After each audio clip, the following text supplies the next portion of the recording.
책의 저자 우진은 중국 칭화대학교를 졸업하고 미국 존스 홉킨스 대학교에서 컴퓨터공학 박사 학위를 받았습니다.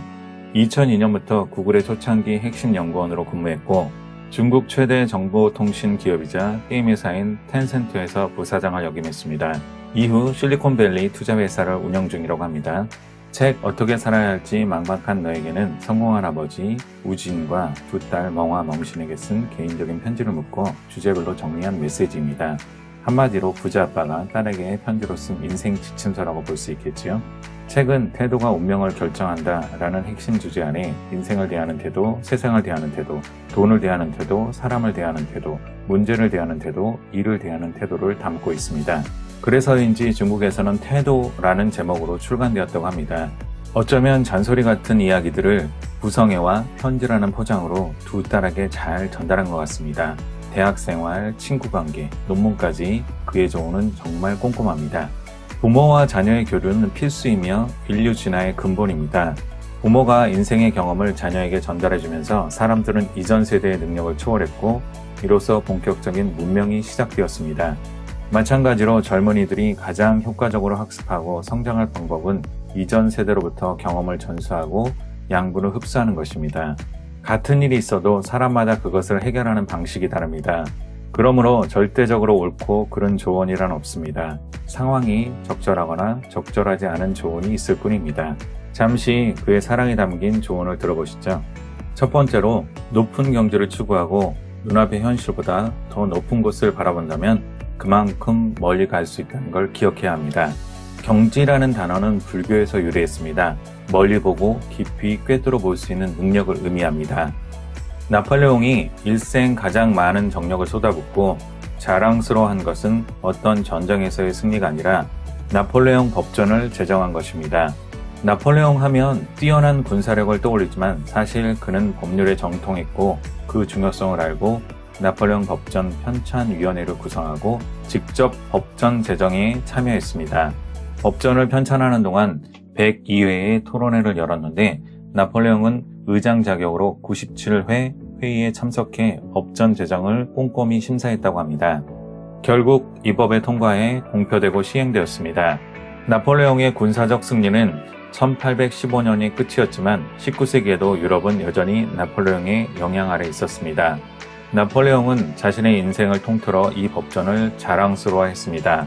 그는 임종 직전에 내가 일생 40여 차례의 전쟁을 하면서 거둔 승리의 영광은 워터루전의 패배로 한순간에 무너져 버렸지만 내게는 역사의 길이 남을 업적이 있지. 그것은 내가 편찬한 법전이네.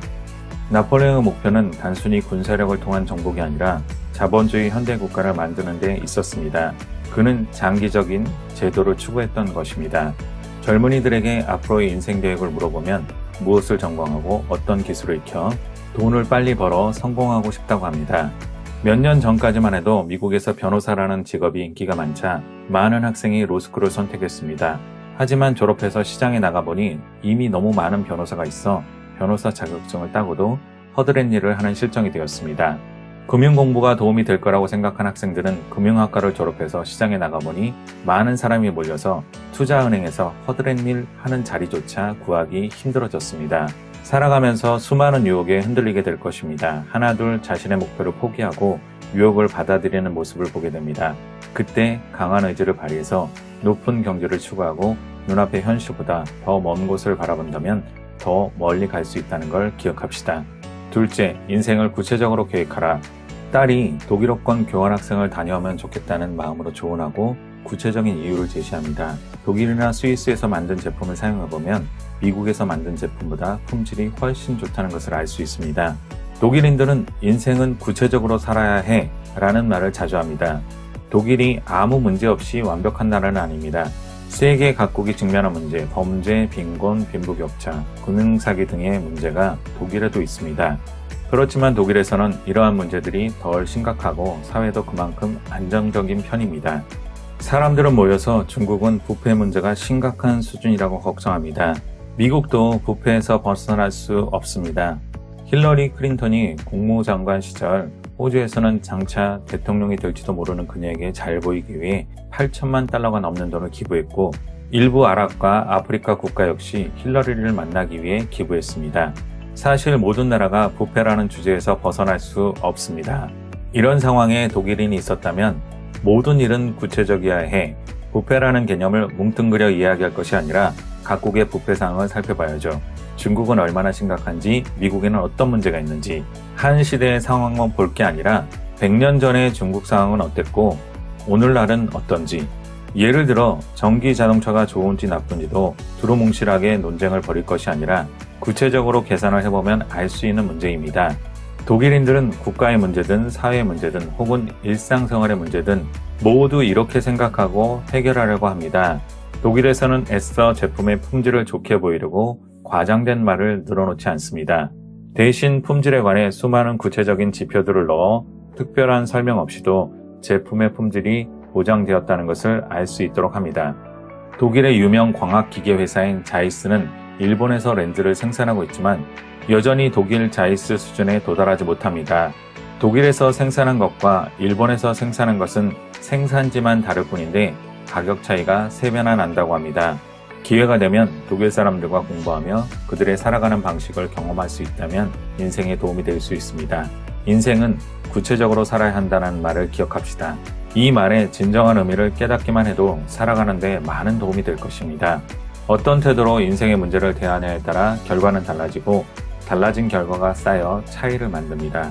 누구나 문제에 직면합니다. 우리는 2가지 선택을 할 수 있습니다. 첫째는 문제로부터 도망치는 것이고 둘째는 정면으로 도전해서 극복할 수 있는지 시험하는 것입니다. 문제를 대하는 태도에 따라 작은 성공이라도 거둘 수 있습니다.